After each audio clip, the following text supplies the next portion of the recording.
Constant, additive কনস্ট্যান্টের formula হচ্ছে তোমার F plus D, এর ভ্যালু হচ্ছে 0, আর মাল্টিপল কনস্ট্যান্ট ফর্মুলা হচ্ছে F by I equal to 100।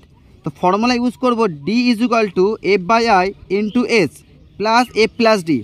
S equal to মানে কি তোমার স্টাফ ইন্টারসেপ্ট মানে কি upper stadium minus lower stadium.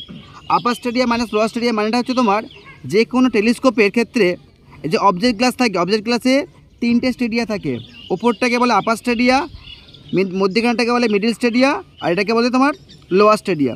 তো আমরা কিভাবে কাজটা করব, একটা ডাম্পি লেভেল প্রপারলি এখানে ও পয়েন্টে দেখতে পাচ্ছ, এখানে ও পয়েন্টে প্রপার সেন্টার লেভেলিং করব।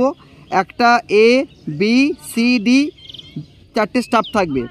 তো ইনস্ট্রুমেন্টেশন থেকে প্রথম স্টাফের দূরত্ব 20 মিটার নেবো, ইনস্ট্রুমেন্টেশন থেকে প্রথম স্টাফে দ্বিতীয় স্টাফের দূরত্ব 30 মিটার, ইনস্ট্রুমেন্ট থেকে পরের স্টাফের দূরত্ব সি হচ্ছে তোমার 50 মিটার, আর ইনস্ট্রুমেন্ট থেকে পরের স্টাফের দূরত্ব তোমার 80 মিটার।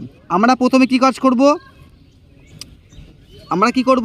প্রথমে D1 অ্যান্ড D2 নিয়ে কাজ করবো। এটা ফার্স্ট হচ্ছে D1 D2 নিয়ে কাজ করব।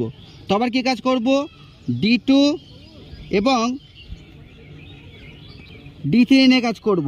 তো আবার কাজ করব কি D3 অ্যান্ড D4 নিয়ে কাজ করব। এখান থেকে দুটো 3টে ইকুয়েশান আসবে, D1 একটা ইকুয়েশান, D2 একটা ইকুয়েশান। এখানে বসিয়ে আমরা এখানে এফ বাই আই এবং এফ প্লাস ডিটা বার করব। আবার D2 এবং D3 নিয়ে এফ বাই আই এবং এফ প্লাস ডি বার করব।